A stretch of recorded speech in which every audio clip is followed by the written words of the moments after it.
So hey guys, welcome back to Shalini Academics. मेरा नाम शालिनी वर्मा है। मैं लौट आई हूँ एक और इंटरेस्टिंग वीडियो लेके। सो गाइस, हम वन शॉट वीडियोस कवर कर रहे हैं जिसमें हमने काफी सारे चैप्टर्स ऑलरेडी कवर कर लिए हैं क्लास 11th के। आज जो चैप्टर हम कवर करने वाले हैं उसका नाम है training and doping in sports, unit 10। ये सारी सीरीज जो है वो न्यू सेशन के अकॉर्डिंग है, तो इसको अंत तक जरूर देखना। और मैंने बहुत ही क्विक मैनर में जो है इस चैप्टर को कवर करा है सारी इंपॉर्टेंट चीजों के साथ। सो चलिए शुरू करते हैं। सो कंटेंट आपकी स्क्रीन पे है। हम क्या क्या पढ़ने वाले हैं? Concept and principle of sports training, training load, warming up and limbering down, concept of skill, techniques, tactics and strategies, concept of doping, its disadvantage. So guys, अब हम बात करेंगे स्पोर्ट्स ट्रेनिंग की। सो ट्रेनिंग क्या होता है? Training जो है वो हमें परफेक्ट बनाती है। ठीक है, बार बार जब हम प्रैक्टिस करते हैं किसी चीज की, जब हम बार बार चीजों को करके देखते हैं तो हम उस चीज में परफेक्ट हो जाते हैं। तो स्पोर्ट्स ट्रेनिंग क्या होगा? जब हम किसी पर्टिकुलर स्पोर्ट्स में बार बार उसी चीज की प्रैक्टिस कर रहे हैं और अपने आप को परफेक्ट बनाने की कोशिश कर रहे हैं, दैट इज स्पोर्ट्स ट्रेनिंग। सो यहाँ पर लिखा भी हुआ है कि स्पोर्ट्स ट्रेनिंग क्या होता है? Physical, mental, intellectual, psychological, moral preparation होती है एक एथलीट की। यानी कि हम किसी इंसान को physically, mentally, intellectually, psychologically prepare कर रहे हैं कि वो अपना बेस्ट प्रदर्शन करे। और ये सब चीजें कैसे संभव हो पा रही हैं? बार बार फिजिकल एक्सरसाइजेस करके, बार बार उसी चीज की ट्रेनिंग करके वो इंसान उस चीज में परफेक्ट हो जाता है। सो गाइज, नेक्स्ट टॉपिक की तरफ मूव करते हैं। Principal of sports training. पहला जो है वो है प्रिंसिपल ऑफ कंटिन्यूटी, जो कि आपको ये बोलता है कि जब आप ट्रेनिंग कर रहे हो तो आपको रेगुलर बेसिस पे करनी है। आपने बहुत ज्यादा गैप ले लेके नहीं करनी है।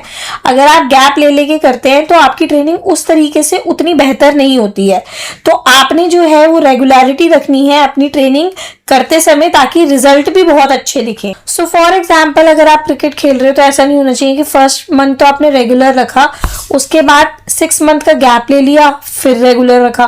तो ऐसे नहीं होगा, आपने रेगुलरिटी रखनी है। नेक्स्ट आ जाता है आपका प्रिंसिपल ऑफ ओवरलोड, जो कि ये कहता है कि आपने जो है अपनी ट्रेनिंग का लोड धीरे धीरे बढ़ाना है। सो एग्जाम्पल के तौर पे आप ये लिख सकते हो कि आपने देखा होगा जब हम जिम करते हैं तो पहले जो है हम छोटे बंडल्स, लाइट बंडल्स को उठाते हैं, फिर हम धीरे धीरे करके बंडल का जो वेट है उसको इंक्रीज करते हैं। ठीक है, तो यहाँ पर यही है कि अगर आपने अपनी ट्रेनिंग का लोड बढ़ाना है तो धीरे धीरे करके बढ़ाना है, और ये बहुत जरूरी भी होता है, तभी तो आपको अपने अंदर प्रोग्रेस दिखेगी। सो नेक्स्ट आ जाता है प्रिंसिपल ऑफ इंडिविजुअल डिफरेंस। यहाँ पर ये दे रखा है कि ना हर एक इंसान एक दूसरे से अलग अलग होता है। सो फॉर एग्जाम्पल, आप लिख सकते हो कि अगर एक 10 साल का बच्चा है मैं और एक 20 साल का है, अगर मैं दोनों से सेम एक्सपेक्ट करूं कि दोनों सेम वेट उठाएं, ठीक है, दोनों सेम तरीके से ट्रेनिंग ले, वो इम्पॉसिबल है। बिकॉज दोनों जो है वो अलग अलग इंडिविजुअल है, उनका बॉडी स्ट्रक्चर जो है, उनकी स्ट्रेंथ अलग अलग है, वेरी कर रही है। तो भाई वो अपनी कैपेसिटी के अकॉर्डिंग ही चीजें करे। नेक्स्ट आ जाता है प्रिंसिपल ऑफ प्रोग्रेशन। प्रोग्रेशन ये बोलता है कि ना देखो, अगर आप अपनी ट्रेनिंग में लोड बढ़ा रहे हो तो बहुत तेजी से मत बढ़ाओ कि आपने पहले 1 kg उठाया, उसके बाद आप जो है सीधा 5 kg या 20 kg उठा रहे हो। एकदम से बहुत ज्यादा जो है लोड नहीं डालना है अपने ऊपर। दूसरी चीज जो है कि आपने धीरे धीरे करके जो है वो चीजें प्रोग्रेशन में लानी है, एकदम से इंस्टेंटली नहीं करनी है कोई भी चीजें, उससे जो है आपको बहुत हार्म पहुंच सकता है। इसमें ये कहा जा रहा है कि जो इंसान जिस चीज में स्पेशलाइज्ड है उसको उसी चीज की ट्रेनिंग दो। ठीक है, फॉर एग्जांपल कोई इंसान क्रिकेट में है अच्छा, तो आप, और वो बॉलिंग बहुत अच्छा करता है, तो आप उसी पर्टिकुलर चीज को लेके उस पर ध्यान दो। ये सब चीजें हैं इसमें। तो गाइज, नेक्स्ट पे मूव करते हैं which is training load. So training load क्या होता है? ट्रेनिंग लोड एक वर्क, एक्सरसाइज और एफर्ट है जो कि एक एथलीट करता है ट्रेनिंग प्रोग्राम के दौरान, ताकि वो अपनी परफॉर्मेंस को बढ़ा सके, अच्छा कर सके। सो जितने भी एफर्ट एक एथलीट कर रहा है ताकि उसकी जो ट्रेनिंग है वो और बेहतर हो सके, उसकी परफॉर्मेंस जो है वो बेस्ट हो सके, वो सब चीजें जो है वो ट्रेनिंग लोड में आती हैं। सो गाइज, नेक्स्ट टॉपिक है आपका ओवरलोड। ओवरलोड क्या होता है? जब आप अपनी नॉर्मल कैपेसिटी से ज्यादा लोड उठाने की कोशिश करते हो, उसी को हम क्या बोलते हैं? ओवरलोड बोलते हैं। सो यहाँ पर देखो डेफिनेशन में भी लिखा हुआ है कि जब जो लोड है वो आपकी कैपेसिटी से बहुत बियॉन्ड चला जाता है, ठीक है, और वो डिस्टर्ब कर देता है आपका फिजियोलॉजिकल और साइकोलॉजिकल फंक्शनिंग, उसी को हम क्या बोलते हैं? ओवरलोड बोलते हैं। सो गाइस कॉजेस क्या है ओवरलोड के? Faulty training method. अगर आप गलत तरीके से ट्रेनिंग ले रहे हैं तो उससे जो है आपकी बॉडी पे बहुत इफेक्ट पड़ेगा, ठीक है, और हो सकता है कि आपको बहुत ज्यादा स्ट्रेस फील हो। दूसरा यहाँ पर दे रखा है कि ना लोड की वजह से सोशल फैक्टर क्या होता है कि हम किसी चीज में बहुत ज्यादा घुस जाते हैं, ठीक है, कंपटीशन के चक्कर में, दूसरों को हराने के चक्कर में अपनी हेल्थ का ध्यान ही नहीं रखते, ठीक है। आगे दे रखा है कि हमें फीवर हो सकता है, ठीक है, और पेट में दर्द जो है वो हो सकता है, और हो सकता है कि हमें प्रॉपरली रेस्ट भी ना मिले, और रेस्ट ना मिलने की वजह से हमारी जो कंडीशन है वो बहुत बेकार हो सकती है। सो गाइज नेक्स्ट टॉपिक है अडेप्टेशन। अडेप्टेशन क्या होता है? आपकी जो बॉडी है वो ट्रेनिंग लोड के अकॉर्डिंग धीरे धीरे करके एडजस्ट कर रही होती है। सो यहाँ पर डेफिनेशन भी लिखी हुई है, the process of the body getting action to a particular exercise और training program through repeated exposure. So देखो कुछ कंडीशंस हैं अडेप्टेशन की। पहली चीज ये कि जो लोड है वो ऑप्टिमम होना चाहिए, ठीक है, आपकी एज के अकॉर्डिंग, आपकी हाइट, आपके वेट के अकॉर्डिंग होना चाहिए। दूसरी चीज ये कि जब आप लोड जो है वो कैरी कर रहे हैं उसके बाद रिकवरी टाइम देना भी बहुत जरूरी है। नेक्स्ट चीज ये दे रखी है कि जो अगर कोई बिगनर है तो उसके अंदर जो अडेप्टेशन है वो बहुत तेजी से होता है, और अगर कोई बहुत एडवांस प्लेयर है तो उसके अंदर जो है आपको अडेप्टेशन धीरे धीरे देखने के लिए मिलेगा। एंड मोस्ट इंपॉर्टेंटली कि बहुत ही करेक्ट प्रोपोर्शन होना चाहिए intensity and volume of training load, ठीक है, कितना वो इंसान जो है उठा सकता है और कितनी उसके अंदर क्षमता है। ये सब चीजें जो है वो ध्यान में रख के ही आपने जो है अडेप्टेशन को फॉलो करवाना है। और अगर एक इंसान बार बार एक्सरसाइज वगैरह करता है तो डेफिनेटली वो फिजिकली, मेंटली एंड सोशली बहुत हेल्दी हो जाएगा, ठीक है, उसका ओवरऑल या फिर हम कह सकते हैं होलिस्टिक डेवलपमेंट बहुत अच्छे से हो जाएगा। सो अडेप्टेशन बहुत जरूरी होता है, धीरे धीरे करके जो है आपको चेंजेस लाने चाहिए, तभी क्या होगा ना कि आपकी बॉडी एडजस्ट भी कर पाएगी और डेवलप भी कर पाएगी। सो नेक्स्ट टॉपिक में मूव करते हैं विच इज रिकवरी। रिकवरी क्या होता है ना कि जैसे आपने बहुत हैवी ट्रेनिंग कर ली, उसके बाद आप क्या कर रहे हो ना, आप रेस्ट पीरियड ले रहे हो ताकि जो आपके टिश्यूज हैं, आपकी जो मसल्स हैं, उनको थोड़ा सा जो है रिकवरी टाइम मिले, वो रिलैक्स हो जाए और आपकी बॉडी और अच्छे से काम कर सके। तो वो टाइम पीरियड जिसमें आपकी बॉडी रेस्ट करती है, ठीक है, रिपेयर करती है, ठीक है, उसी टाइम पीरियड को हम क्या बोलते हैं? रिकवरी बोलते हैं। सो गाइस यहाँ पर दे रखा है टाइप्स ऑफ रिकवरी। एक होता है आपका इमीडिएट और शॉर्ट टर्म रिकवरी, ठीक है। इसमें क्या होता है कि आपने एक्सरसाइज परफॉर्म करी और आपने जो है 1 घंटे का जो है गैप ले लिया, और उसके बाद वो जो 1 घंटे का गैप लिया वो आपका रिकवरी पीरियड था, तो आपने बहुत तेजी से रिकवरी कर ली। नेक्स्ट होता है लॉन्ग टर्म रिकवरी। इसमें क्या होता है ना कि आप जो है कोई भी एक्टिविटी परफॉर्म कर रहे हैं, लेकिन जो आपका रिकवरी पीरियड है, सो यहाँ पे ना आपने सीजन के अकॉर्डिंग अपना जो है वो ट्रेनिंग और लोड को डिवाइड कर रखा है। तो इसमें क्या होता है ना, रिकवरी पीरियड जो है वो कम से कम ये मान लो कि एक एक सीजन भी स्किप हो सकता है, ठीक है, उसी के साथ साथ वीक्स स्किप हो सकते हैं, ताकि आपको रिकवरी पीरियड जो है वो ज्यादा मिले। तो शॉर्ट टर्म में आपको रिकवरी पीरियड बहुत कम मिलता है, 1 आवर और 2 आवर, ठीक है, इतना ही मिलता है, और उसी में आपकी बॉडी जो है वो रिकवर हो जाती है। लॉन्ग टर्म में आपको रिकवरी पीरियड बहुत ज्यादा मिलता है। सो गाइज नेक्स्ट टॉपिक है आपका warming up and limbering down, ठीक है, तो इसके बारे में देखते हैं। सो वार्मिंग अप क्या होता है? तो बेसिकली आप कोई भी ट्रेनिंग लेने से पहले जो है उससे पहले कुछ लाइट एक्सरसाइजेस करते हो, ठीक है। तो वो जो लाइट एक्सरसाइज आप ट्रेनिंग लेने से पहले या किसी भी कंपटीशन से पहले कर रहे हो, ताकि आपकी जो बॉडी है वो वार्म अप हो जाए, ठीक है, उसमें थोड़ी सी जो है वो गर्मी आ जाए और आपको आगे ट्रेनिंग लेने में कोई दिक्कत ना हो, दैट इज वार्मिंग अप। तो बेसिकली आप मेन एक्सरसाइज करने से पहले, मेन ट्रेनिंग लेने से पहले जो अपनी छोटी मोटी एक्सरसाइजेस करते हो ताकि आपकी बॉडी जो है वो गर्म हो जाए, that is warming up. So guys अब हम क्या करेंगे, टाइप्स ऑफ वार्मिंग अप पढ़ लेते हैं। सो ये 2 तरीके से डिवाइडेड होते हैं, active and passive warm up. उसी के साथ साथ एक्टिव के जो है वो 2 पार्ट है, एक है जनरल वार्मिंग अप और सेकंड है स्पेसिफिक वार्मिंग अप। सो जनरल वार्मिंग अप क्या होता है? किसी भी ट्रेनिंग को करने से पहले जो हर एक इंसान करता ही है, ठीक है, जो जनरली हमें करना ही होता है, जैसे कि रनिंग हो गया, जंपिंग हो गया, बेंडिंग हो गया, स्ट्रेचिंग हो गया।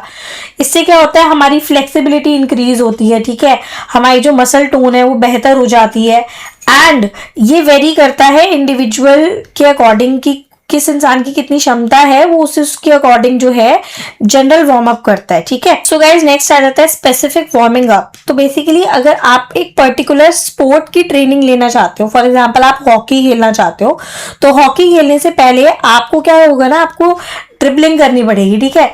उसमें क्या होता है ना कि आप with a hockey stick, ball जो होती है वो नीचे होती है, उसको like left right left right left right करके घुमाना होता है। तो यहाँ पर क्या है ना, आपका एक स्पोर्ट जो है वो फिक्स है कि आपने हॉकी खेलनी है, उसकी ट्रेनिंग लेनी है, और उसकी ट्रेनिंग के लिए आपको जो है वो ड्रिबलिंग करनी है। तो ये क्या हो गया ना, जो हॉकी स्पोर्ट खेलने से पहले आपकी एक चीज फिक्स हो गई, ड्रिबलिंग, ठीक है। उस तरीके की जो वार्मिंग अप होती है that is specific warming up. तो एक बार फिर से मैं समझा देती हूँ। फॉर एग्जाम्पल, अगर मुझे क्रिकेट खेलना है और मैं उसमें लाइक बॉलर हूं, तो मैं क्या करूंगी, मैं बार बार कैचिंग की प्रैक्टिस करूंगी। तो गाइस आगे देख लेते हैं। आगे है इंपॉर्टेंस ऑफ वार्मिंग अप। क्या करता है वार्मिंग अप से, हमारा जो बॉडी टेम्परेचर है वो बढ़ जाता है, यानी कि हमारी बॉडी में ना गर्मी सी ज्यादा फील होगी।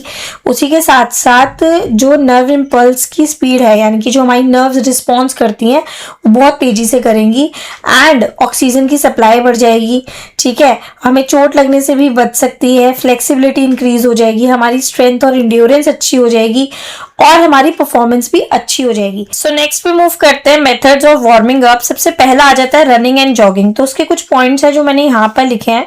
सो पहली चीज ये, प्लेयर जो हैं वो क्या करेंगे, वो रन करेंगे धीरे धीरे अपनी कैपेसिटी के अकॉर्डिंग। उसी के साथ साथ जो है 5 से 10 मिनट तक वो दौड़ेंगे, एंड इसमें रनिंग के साथ साथ जॉगिंग भी इंक्लूड होती है। तो नेक्स्ट पे मूव करते हैं सिंपल एक्सरसाइज। इसमें क्या होता है ना, रनिंग और जॉगिंग के बाद जो है प्लेयर क्या करता है, एंकल से लेके नेक तक की एक्सरसाइज करता है, जिसमें एक्सरसाइजेस क्या हो सकती है, वॉकिंग हो सकती है, रोलिंग हो सकती है, बेंडिंग हो सकती है। इसी को हम सिंपल एक्सरसाइज बोलते हैं। नेक्स्ट है आपका स्ट्राइडिंग। स्ट्राइडिंग में क्या होता है ना, एक प्लेयर जो है वो 50 से 60 मीटर तक भागता है, ठीक है, लंबे लंबे स्टेप्स लेके, एंड वापस जब वो आता है सेम पोजीशन पे तो वो जॉगिंग करते हुए आता है। नेक्स्ट है आपका विंड स्प्रिंट। इसमें क्या होता है कि एक प्लेयर जो है वो 20 से 30 मीटर तक जो है वो दौड़ता है, और कितनी बार दौड़ता है, 4 से 5 बार दौड़ता है। सो गाइस नेक्स्ट जो है वो है स्ट्रेचिंग एक्सरसाइज। तो आपको स्क्रीन पे दिख जाएगी इमेज, ठीक है। उसमें क्या होता है, आप बेसिकली अपनी बॉडी को स्ट्रेच कर रहे होते हो ताकि जो है फ्लेक्सिबिलिटी अच्छी हो सके। तो स्ट्रेचिंग में आपको यहाँ पर दिख जाएगा स्क्रीन पे। सो नेक्स्ट जो टॉपिक है वो है आपका हॉट वाटर बाथ। अगर आपको अपनी बॉडी को वार्म अप करना है, ठीक है, और आप किसी कोल्ड क्लाइमेट में रह रहे हो, तो वहां पर आप क्या कर रहे हो, आप गरम गरम पानी से नहा रहे हो। उससे क्या होगा, आपकी जो बॉडी है वो क्या हो जाएगी, अपने आप ही वार्म अप हो जाएगी। नेक्स्ट है आपका थ्रू मसाज। अगर आप मसाज लेते हो तो उससे क्या होगा, उससे भी जो है आपकी मसल टोन जो है वो इम्प्रूव हो जाएगी, ठीक है, और आप जो है काफी एनर्जेटिक फील करोगे। सो नेक्स्ट टॉपिक की तरफ मूव करते हैं। नेक्स्ट टॉपिक है लिम्बरिंग डाउन, कूलिंग डाउन, ठीक है। इसमें क्या होता है बेसिकली, अब हम अपनी बॉडी को ना नॉर्मलाइज करेंगे। जैसे हमने वार्मिंग अप के टाइम पे हमने बहुत सारी एक्सरसाइज करी ताकि हमारी बॉडी में जो है वो हीट टेम्परेचर बढ़ जाए, और उसके बाद हम जनरल ट्रेनिंग और स्पेसिफिक ट्रेनिंग ले सके। अब लिम्बरिंग डाउन में क्या होता है ना, एक्सरसाइज करने के बाद हमें अपनी बॉडी को ठंडा करना है, कूल डाउन करना है, ठीक है। तो उसके लिए भी कुछ एक्सरसाइज होती है ताकि हमारी बॉडी जो है वो नॉर्मल कंडीशन में आ जाए। तो यहाँ लिखा हुआ है आफ्टर अ कंपटीशन और ट्रेनिंग। जब कंपटीशन हो जाता है, ट्रेनिंग हो जाती है, बॉडी को नॉर्मल कंडीशन में लाना, उसी को हम बोलते हैं लिम्बरिंग डाउन या कूलिंग डाउन। सो लिम्बरिंग डाउन के क्या क्या फायदे हैं, क्यों जरूरी है। पहली बात तो ये हमारी बॉडी के टेम्परेचर को नॉर्मलाइज करता है, ठीक है। उसके बाद हमारे स्ट्रेस लेवल को कम करता है, ऑक्सीजन की सप्लाई को उतना मेंटेन करता है जितनी जरूरत होती है। उसी के साथ साथ जितने भी वेस्टफुल सब्सटेंस है वो हमारी बॉडी में से निकाल देता है। उसी के साथ साथ जो एड्रेनलिन है, यानी कि जो हमारी बॉडी में हार्मोन रिलीज होता है जिससे हमें बहुत तेजी से फुर्ती मिलती है, उनको भी डिक्रीज कर देता है। एंड उसी के साथ साथ जो हमारा हार्ट रेट है उसको नॉर्मलाइज करता है। सो बस अब हम चैप्टर के एंड की तरफ मूव कर चुके हैं। नेक्स्ट टॉपिक है हमारा concept of skill, techniques and strategies. So अब हम बात करेंगे स्किल की। स्किल क्या होता है, अगर हम किसी चीज को बार बार परफॉर्म कर रहे हैं तो हम उस चीज में ना परफेक्ट हो जाते हैं। So skill is the ability gain through systematic and sustained effort, यानी कि आप बार बार उस चीज को कर रहे हो, ठीक है, और वो टास्क जो है आपके लिए जो है वो बहुत स्मूथ हो जाएगा, ठीक है। आप बहुत इजीली कर पाओगे उस टास्क को, आप उस टास्क को बहुत एफिशिएंटली कर पाओगे। स्किल जो है वो एक कॉम्बिनेशन होता है स्पीड का और कोऑर्डिनेशन का, और वो किसी पर्पस के लिए ही करी जाती है। एग्जाम्पल यहाँ पर दे रखा है, kicking in football, service in badminton. तो ये क्या होता है, अगर आप बार बार परफॉर्म करोगे तो आप उस चीज में बेस्ट हो जाओगे। तो गाइस टेक्टिक्स क्या होता है ना, टेक्टिक एक छोटे प्लान होते हैं जो कि हम बनाते हैं ताकि हम गेम को ना जीत सके। ये गेम खेलने से पहले भी बनाए जा सकते हैं, और गेम खेलते खेलते भी जो है हम टेक्टिक्स अपनी मॉडिफाई कर सकते हैं। तो यहाँ पर लिखा हुआ है टेक्टिक एक स्मार्ट तरीका है गेम को खेलने के लिए ताकि हम जीत सके। उसी के साथ साथ टेक्टिक्स जो है वो प्लेयर्स की मदद करती हैं ताकि वो अपनी स्किल्स को यूज करें और बेहतर तरीके से यूज करें और उसका रिजल्ट भी अच्छा है और वो जीत जाए। सो टेक्टिक स्मॉल प्लान्स हैं, एक्शन है जो हम गेम के दौरान बनाते हैं। सो फॉर एग्जाम्पल आप बॉल को वहां मार रहे हो जहां पर आपकी ओपोनेंट की वीकनेस है, आपको पता है कि वो इंसान जो है वो लेफ्ट साइड पे थोड़ा सा वीक है, तो आप वहीं पे हिट कर रहे हो। ये आपकी एक ट्रिक है ताकि आप जीत सको, या फिर हम कह सकते हैं फेकिंग अ पास इन बास्केटबॉल। सो गाइज अब हम बात करेंगे स्ट्रैटेजीज। स्ट्रैटेजीज क्या होता है, आप एक ओवरऑल प्लान बनाते हो ताकि आप अपने गोल को, यानी कि आप जो भी स्पोर्ट्स खेल रहे हो उसको जीत जाओ। That is strategies. So for example आपने चक दे इंडिया पिक्चर में देखा होगा कि शाहरुख खान जो है वो स्ट्रैटेजी समझाते थे, ठीक है, और वो क्यों समझाते थे, ताकि जो है वो गेम्स को जीत सके। तो स्ट्रैटेजीज क्या होती है, ये आपकी एक ऐसी चीज होती है जो आप गेम खेलने से पहले बनाते हो, ठीक है, ताकि आप जो है उस गेम में अच्छा और बेहतरीन परफॉर्म कर सको और आपकी जो है विनिंग की जो रेशियो है वो बहुत ज्यादा हो। सो गाइस बात करेंगे चैप्टर की बहुत ही इंपॉर्टेंट टॉपिक के बारे में, which is concept of doping and it's disadvantage. तो डोपिंग क्या होता है ना कि कुछ प्लेयर्स अपने आप को जिताने के लिए ना क्या लेते हैं, ड्रग्स लेते हैं या फिर कुछ ऐसे सब्सटेंस लेते हैं जो कि लेने प्रोहिबिटेड है, मना है कि स्पोर्ट्स खेलने से पहले आप ले ही नहीं सकते हो। और वो क्यों ले रहे हैं, ताकि वो जीत सके। तो ये एक तरीके की चीटिंग होती है जो कि स्पोर्ट्स में करना बिल्कुल ही मना होती है। तो यहाँ पर लिखा हुआ है डोपिंग मीन कंजम्पशन और इनटेक ऑफ ड्रग और prohibited substance by the player in sports. तो यहाँ पर क्या कर रहा है, एक प्लेयर जो है वो उन सब्सटेंसेस का, उन ड्रग का जो है इनटेक कर रहा है जो कि गवर्नमेंट ने बिल्कुल मना कर रखे हैं, ठीक है, कि आप ले ही नहीं सकते हो। एंड यहाँ पर वो क्यों ले रहे हैं, ताकि वो जीत सके, अपनी परफॉर्मेंस को इनहांस कर सके। तो ये सब चीजें जो हैं ये मना होती है स्पोर्ट्स में। सो गाइज अब हम बात करेंगे वाडा की। वाडा क्या है, world anti doping agency. Basically doping को कंट्रोल करने के लिए ये एक एजेंसी बनाई गई है, ठीक है, और ये बिल्कुल इंश्योर करते हैं कि प्लेयर जो है वो डोपिंग का बिल्कुल भी एडवांटेज ना लें, अपनी परफॉर्मेंस ना इंक्रीज करें। और अगर प्लेयर पकड़ में आ जाता है तो उसकी पूरी लाइफ डिस्ट्रॉय भी हो सकती है। इसको स्टैब्लिश करा गया था 1999 में एंड ये बहुत सारे रूल्स एंड रेगुलेशंस बनाती है प्लेयर के लिए जो कि प्लेयर्स को फॉलो करने ही पड़े। सो मेनली डोपिंग को रोकने के लिए एक एजेंसी बनाई गई है। सो गाइस अब हम देखेंगे classification of doping. So basically वो सब्सटेंसेस है जो कि बिल्कुल मना है कि आपने स्पोर्ट्स खेलते समय नहीं लेनी है, ठीक है, यहाँ पर नाम दे रखा है। अब हम एक एक करके इनको समझ लेते हैं। सो गाइस नेक्स्ट आ जाता है स्टिमुलेंट। स्टिमुलेंट क्या होता है, ये आपकी फिजिकल एक्टिविटी और मेंटल एक्टिविटी को बेहतर करते हैं, ठीक है। आप फिजिकली बहुत तेजी से रिस्पॉन्स कर पाओगे, आप मेंटली बहुत तेजी से और क्विकली सोच पाओगे। तो बेसिकली आपका रिएक्शन टाइम बहुत तेज हो जाता है। और एग्जाम्पल मैंने यहाँ पर लिखे हैं तो आप देख सकते हो, इसमें कोकेन आता है, एड्रेनालिन आता है एंड कैम्फर आता है। अगर इस तरीके के सब्सटेंस लेते हैं तो ये बहुत गलत है, नहीं लेने चाहिए। सो गाइस नेक्स्ट आ जाता है एनाबॉलिक स्टीरॉइड्स। इसमें क्या होता है ना, मसल जो है वो बहुत तेजी से एक्सपैंड करता है, ठीक है, एंड मसल की रिकवरी भी बहुत तेज होती है। तो मसल की रिकवरी तेज होगी तो परफॉर्मेंस ऑटोमेटिकली तेज हो जाएगी, ठीक है। एंड गाइस जो इसके एग्जांपल्स हैं वो है मिथेनोलोन एंड एक्सेंड्रोलोन। सो गाइस नेक्स्ट आता है नार्कोटिक्स। नार्कोटिक्स में क्या होता है ना, आपकी जो टेंशन है और जो पेन है इसको इनटेक करने से कम हो जाती है, यानी कि आपको ज्यादा टेंशन फील नहीं होगी, आपको ज्यादा पेन फील नहीं होगा।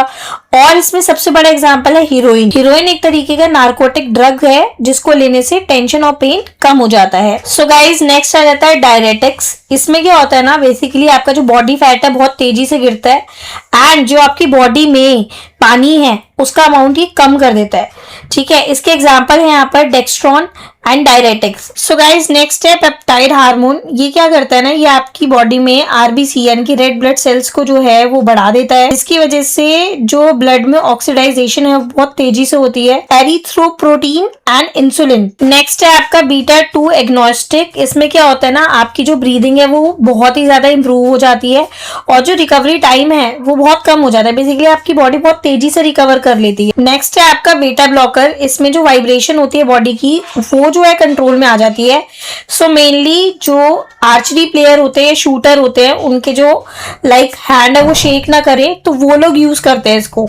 सो नेक्स्ट है आपका ग्लूकोकॉर्टिसाइड। बेसिकली ये क्या करता है, ये पेन और टायर्डनेस को आपकी बॉडी से दूर भगाता है। सो गाइज नेक्स्ट आ जाता है कैनाबिनॉइड। ये क्या करता है, ये आपकी बॉडी को रिलैक्स करने का काम करता है। Disadvantage of doping. So doping के क्या क्या डिसएडवांटेज है। पहली बात तो भैया आपकी हेल्थ पे नेगेटिव इफेक्ट पड़ता है। अगर आप इस तरीके के हार्मफुल सब्सटेंस लेते हैं तो उससे आपकी हेल्थ बहुत खराब भी हो सकती है।